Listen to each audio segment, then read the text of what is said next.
River Road, you got me running way back home. River Road, you got me running all night long. You got me singing some canal boat song. River Road, you got me running all night long. Hello, everybody, and welcome to another episode of Niner Nuts. I'm Dan. Here with us this week, Eric. Superfan Eric has returned to the show. Eric, say hello. Hey, everyone. How you doing tonight? James, unfortunately, could not be a part of this week's episodes, but don't worry, y'all. He will be back next week. Just had a scheduling conflict for these episodes. However, though, hopefully we will have a much happier set of episodes next week, as this week, as you all know, we are mourning the loss against the Minnesota Vikings on Monday Night Football. That was not a good game. We lost only 22-17, but man, the way we played, you would have thought that it would have been like a 38-point blowout. It was not good. We gave up almost 400 yards of passing to Kirk Cousins. It was 378 and 2 touchdowns. Stopping him in the red zone was about the only thing that we did right yesterday, in my opinion. The rushing yards, we kept them under 100, but they really didn't need to rush with how good the passing game was. For Brock Purdy, it's his second loss in a row.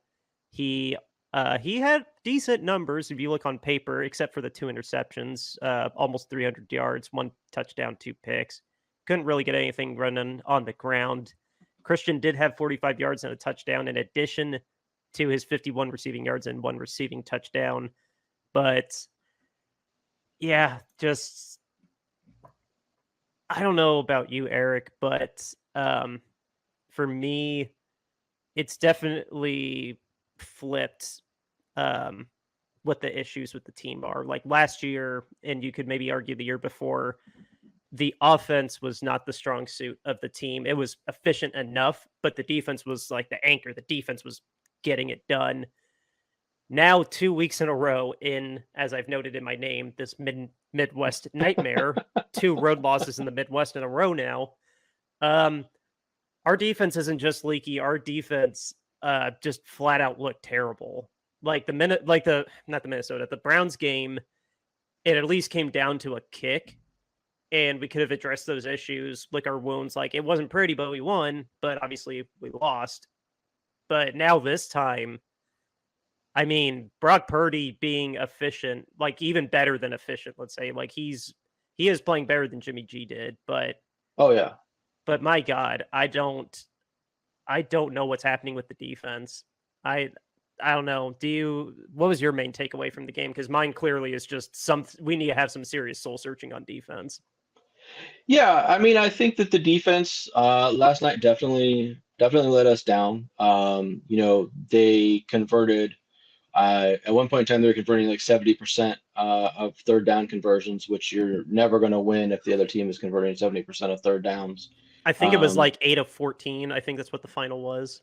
Yeah, so I mean, they were kind of just moving the ball at will. The biggest thing that stuck out to me, and it's really been a problem all season long, is we've got these supposed all-stars and studs across the front 4, and we're not getting home. We barely have, I think we have 12 sacks on the season from our front 4, and Bosa only has 2.5 sacks so far this season. The other guys have picked up a couple here and there or whatever, but we're just not getting home.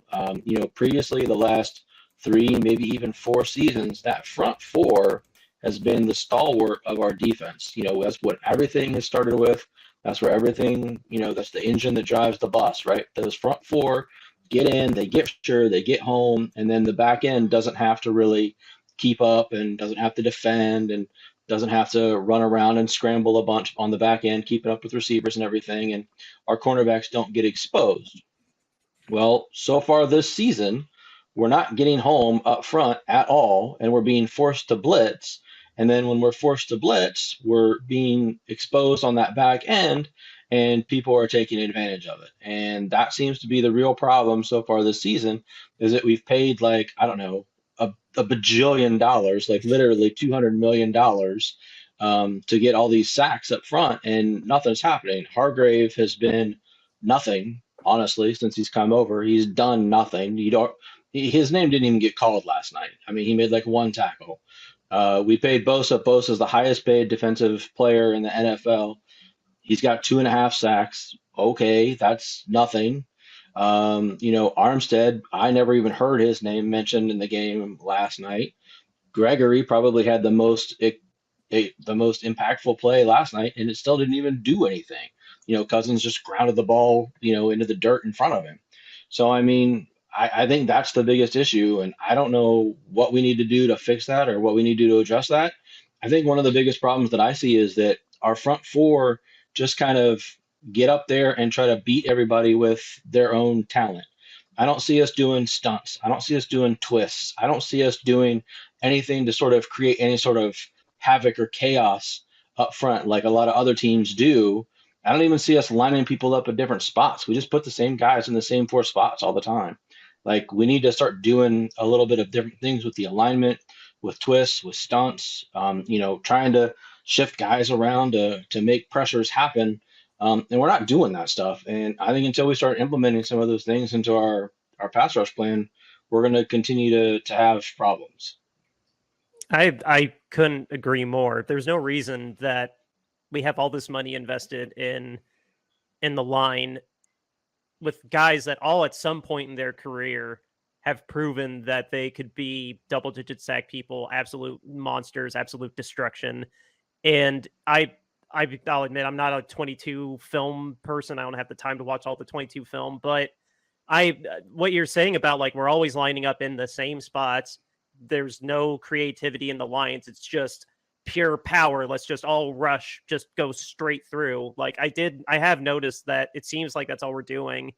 And when we're playing it the way that we are, yeah, we're just hanging our defensive backs out to dry in man because we're not playing zone, which in theory, yeah, I get it. But when you're not causing the disruption, like we're not having Warner sit for a second and then come in for a blitz because somebody alternated or whatever minutia there is, and like getting extra creative. Wilkes isn't doing anything creative enough. And it's hopefully this is the week where we kind of turn things around, because I know seasons are apples and oranges, but where we were last year, we were 3-4. This year we're 5-2. Right. I don't know. Do you hope or do you think that Wilkes is going to be able to kind of find his rhythm with this defense after these 2 really embarrassing showings from the defense? Like, do you think, or are we just kind of hoping? I mean, we're kind of hoping, I think, at this point, because I mean, through 7 games, he hasn't shown anything different. I mean, even when we do blitz and do some other things, I mean, we don't even disguise that we're blitzing. I mean, we put Hufanga up on the line. Anytime we put Hufanga up on the line, he's coming. I mean, every single time he's coming. If we put Warner up on the line, it's 50-50 whether Warner's going to blitz or not, but he doesn't. I mean, he goes to the same spot. He comes in the middle. He doesn't ever shift to one of the sides or whatever. I mean, he comes in the middle. We don't ever send Greenlaw. We don't ever send Burks. It's always just Warner on the blitz. So, I mean, I noticed we sent Oliver a couple times, but it's kind of like Hufanga. He's on the side. He's not in the middle. But yeah, to your point, yeah, it's not very well hidden, so to say. Yeah, so I don't think unless we start disguising some of that stuff, I think teams are just gonna pick that up and know what's coming and know what we're doing. So I'm not really sure that that's going to change a lot. I mean, I'll say short week, right? It's one day. I don't know that really one day makes that big of a difference personally. But I mean, I don't know that anything's going to change that much on the short week. I think the Bengals do open up a little bit of an opportunity. I think their offensive line isn't as good as Minnesota's offensive line, even though Minnesota's offensive line isn't supposed to be that good. I think the Bengals offensive line is a little bit worse. So I think there is some opportunity there for the 49ers to take advantage of that. But I mean, they haven't shown that they can take advantage of that against a number of teams this season so far. So I don't know when they're going to start doing that. But until they do, we're going to be in trouble because, like I said, that's the straw that stirs the drink. And until that front four gets going, we're going to suffer. I mean, they're not they're not creating the pressures. They're not slowing down the run. I mean, they're not effective in any phase of football right now. No, it's affecting everybody. Like, I'll admit I'm kind of borrowing this from David Lombardi, but he is right in the sense that we are a very complementary football team.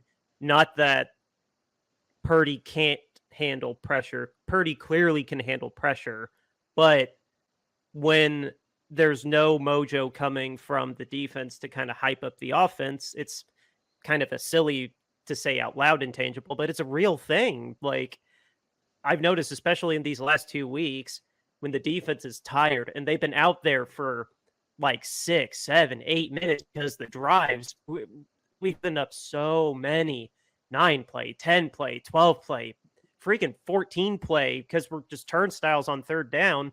When the offense comes out there, that's so much extra pressure on them to make sure they stay on the field or they get the points, if not both. That's just so much unnecessary pressure that it actually counters a little bit of their mojo. I just no better scientific word coming to mind, but it's I don't know. It just makes me feel bad. Like I'm glad Purdy's getting this kind of. I'm not glad that we've lost, but I'm glad that Purdy is, for the long term, knowing what it's like to be on the losing side of a football game. Like more so for this loss than Cleveland. Like Cleveland, like I said, we should have won that game. Yeah. But in comparison to what happened this week, like I was thinking Cleveland was going to be the wake up call, but I mean this game, if this game's not the wake up call, I don't know what it'll be, because like I mean I say this and I'm dooming and glooming, but we've had those turnarounds the last 2 years where we only had 3 wins or 2 wins, and we turned around and still made it to the NFC Championship game. The season's still super super long, but we're Monday morning quarterbacking this, and we just got to and this is what part of that is dissecting that reality and accepting that there is a reality where this could turn into a very slippery slope unless these guys actually play to their potential. And whether it is Steve Wilks, we're just kind of speculating on that. Like, whatever fault it is, not on the offense, in my opinion. I think the offense is doing pretty damn good, honestly. I mean, what do you have any notes specifically like on the offense, since we've just been harping on the defense for a while? Well, I think really Purdy played well last night. I was texting with a couple of I was watching the game last night, and I kind of noted that like I was so much happier watching Purdy play than I would have been watching Jimmy play in this particular situation. The elusiveness that Purdy has in the pocket, the mobility that Purdy has in the pocket, the way he's able to see things, the way he's able to anticipate throws, and the way he's able to throw guys open, I really think brings something to this team. And I think there was a lot of people online, obviously, that were kind of crapping on him today, and stuff like that, and saying that he doesn't have it and all that stuff. And I think that's just a bit misguided at this point in time. I think that he really still has a lot of potential and has a lot of ability to lead this team and take us all the way if we can just start putting all the pieces together. He threw one bad pass last night that got picked. The last interception, he's just trying to make a play. I mean, I'm not going to crap on him for that. That just kind of is what it is. But I think overall he played really, really well. We still have McCaffrey, who's a complete cheat code. Anytime we can get him the ball, he can take it to the house every single time. A bad Christian McCaffrey game was still 2 touchdowns. Right. So I mean, like we're still stacked up there. I'm a little disappointed that Ayuk disappeared in the second half. I don't really know what happened there. I'm also not an all 22, go watch the film 100 times kind of guy myself.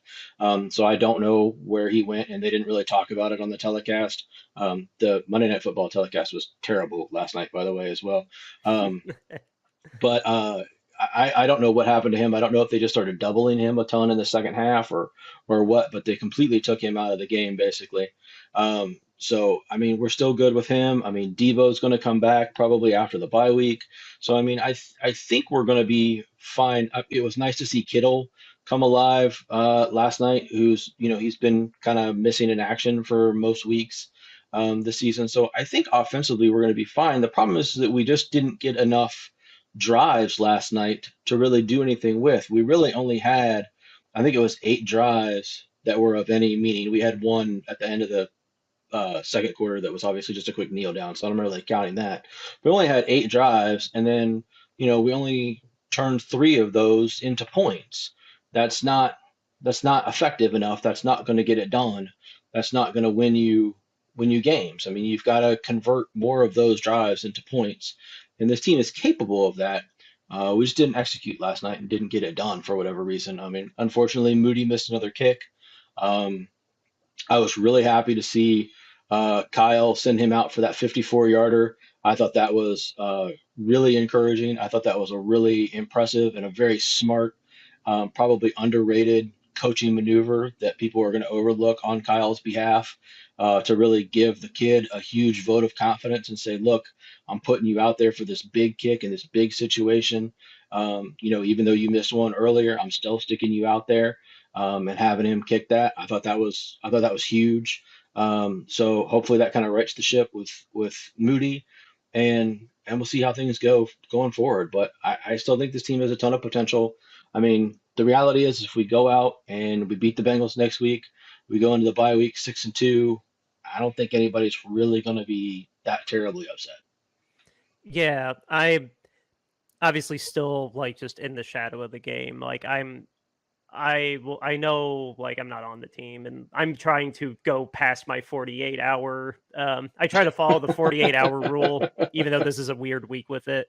I'm still a little upset with it, but again, it's not the offense's fault. And I was texting someone about it yesterday, and I honestly, I don't know if this will come off as like shade towards Debo, but I honestly don't know if Debo would have necessarily like added that much more to it. Like maybe, I mean, I don't know. Juwan was basically doing what he was doing. The only thing that Juwan couldn't do is necessarily reliably take a screen or an end around the same as Debo could. Like, I mean, credit to the Vikings defense. That line was stuffing our run game. That's why Christian was under 50 yards, and they were getting pressure.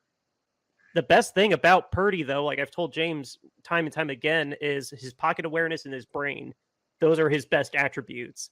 Whatever you say about his arms or how goofy he looks running or whatever excuse you want to say or limitations for him, I defy anybody to say that he doesn't have it between the ears, because Yeah. he is so smart and he's so aware.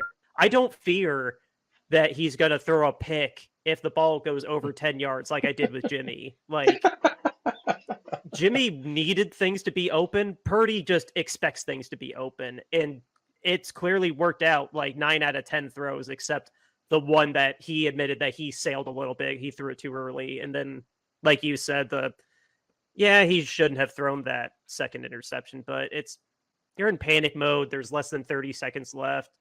You had a spy on you, so you couldn't run.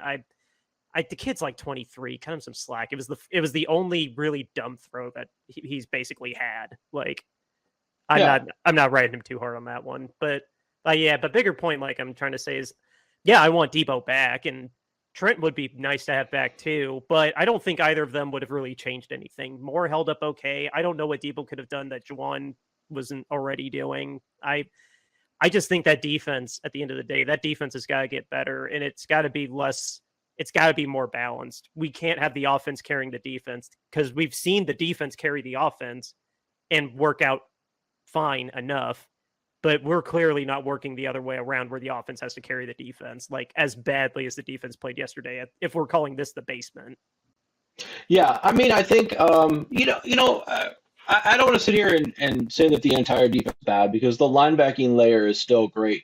Warner and Greenlaw are still just wiping everything out, for the most part on their layer, and they're doing a fantastic job back there. And Charvarius Ward, I don't want to say he got like beat on that one. I mean, the kid ripped the ball away from him on that one touchdown. I know. That's like Super Bowl 49. The one in a million. You throw that. We did have that example twice. One was a pick and one was a rip for a touchdown. But it's like at the end of Super Bowl 49 when Malcolm Butler got the pick. Throw that exact route in that exact coverage 99 more times. That is a touchdown 99 other times.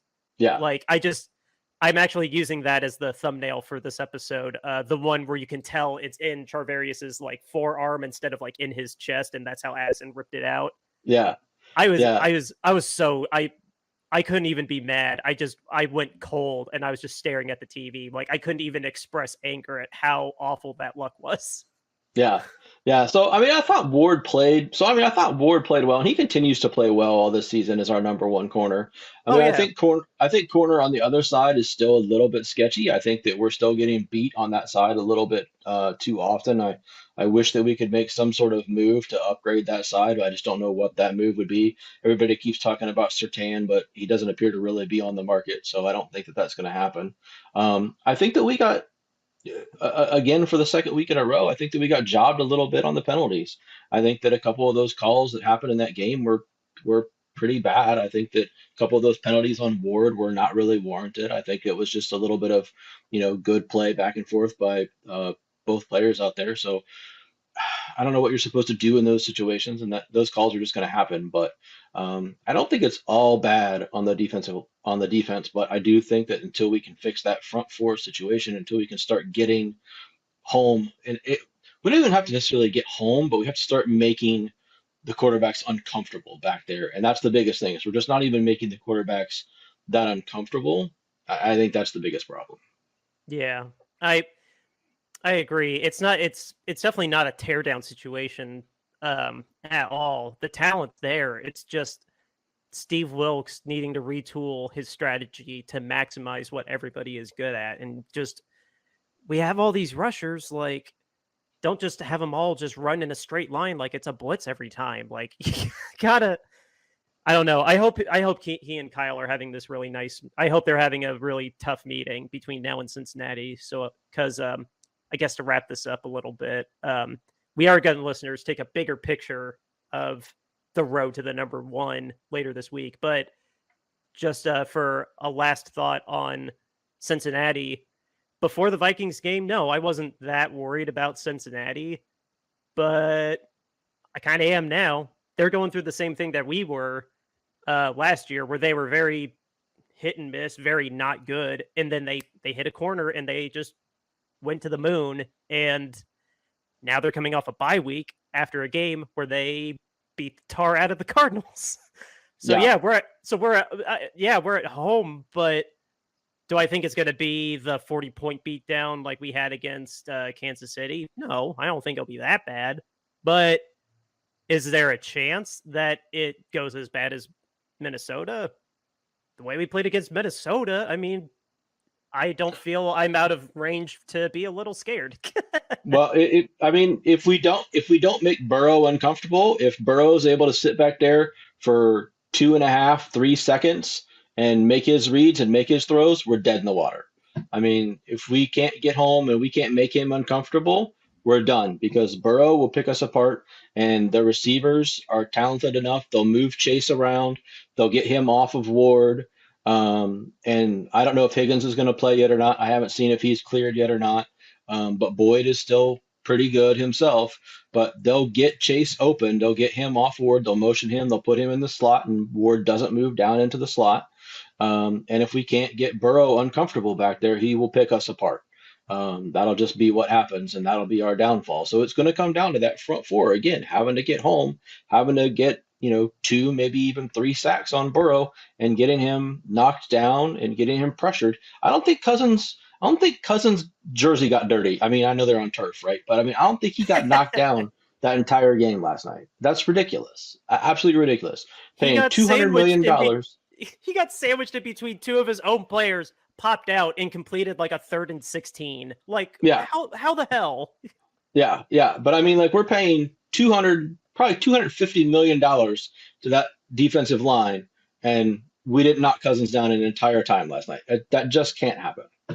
No, especially with Randy Gregory now. He was officially like in that starting, like, if you've noticed, they rotate sometimes, like fully rotate the line. He's in that A group now with Hargrave, Armstead, and Bosa. He's in that A group now.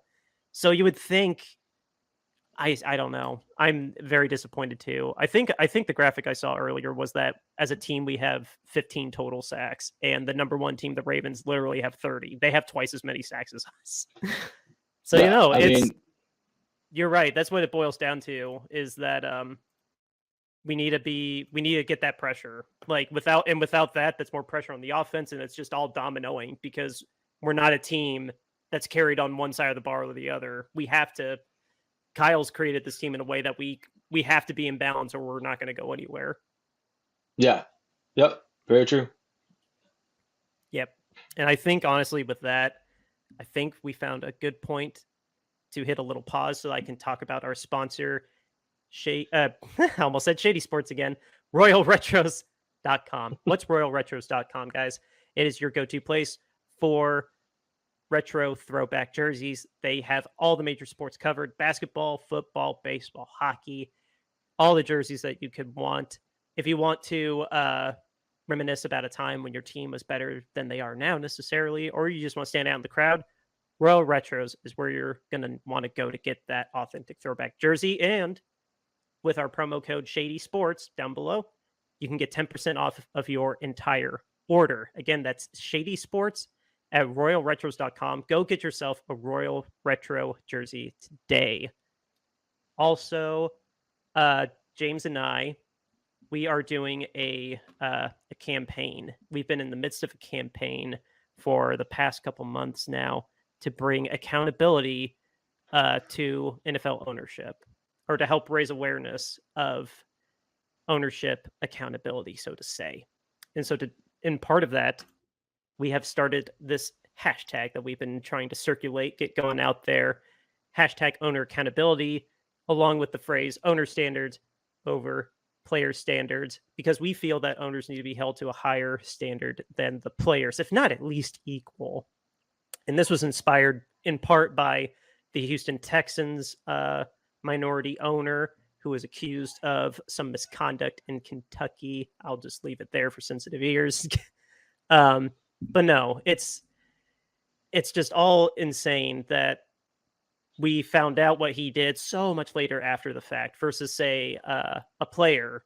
If a player does something bad, like Alvin Kamara, for example, we find out like that night that happens, and then he gets suspended. That doesn't exist for owners. And so just the Texans owner is just one example. There's a little bit of dirt on every single owner out there. Believe it or not, our owner too. Just to remind you, Eric, the little lawsuit that he had a couple months ago. Yep. But in part of that, with this campaign that we're running, we have t-shirts. They're on bonfire.com, and I am going to show you real quickly what all the designs look like. This one is exclusive for our owner accountability campaign that we are running right now. It has our ticker that you see there, multiple colors, multiple sizes, and that's for every shirt as well. The next one was exclusively with the Daniel Snyder campaign, but we decided to bring it back for this good cause as well. And this will only be available through Bonfire when we are doing a campaign for charity like this. The next shirt is our cover art. This is what you see while you're listening to us on Spotify or Apple Podcasts, things of that nature. The next shirt is our alternate logo. This one James has and loves, and I love it too. I think that's an absolutely beautiful alternate design. Very simple kind of style to it. And then our last one is one that we're particularly proud of. It is a 49er peanut with a bowl of nuts, watching his 49ers hopefully winning a game. He's probably not watching the Vikings game. But yeah, all these shirts come in all different shapes and sizes and colors. And all the proceeds are going to a yet-to-be-named Kentucky Crisis Center. We will determine that once we close the campaign, but we are not taking any of the money. We want you to have a cool shirt and have that money go help somebody's life.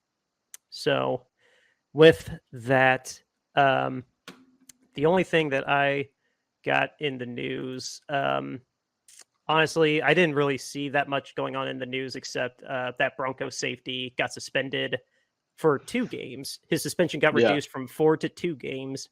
But I don't know. I don't really have true 2 cents on there. I just because we're taping this on Tuesday the 24th. I hope right now that James, you are doing good, and I hope your Phillies beat the Diamondbacks.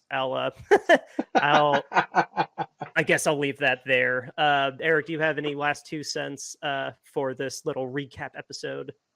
I mean, I guess the other good thing was is that we didn't have to hear anything about how the Eagles won and now they're in first place in the NFC and any of that mumbo jumbo from James. So that part was good to have to leave that out. So we can skip all of that. We will have to talk about that in one of the other episodes that we're going to cover later on. But yeah, oh no, we will. So with that, guys, that is it for this episode. Tomorrow is going to be our parlay episode. So with that, music by Justin Muth, and we'll see you tomorrow.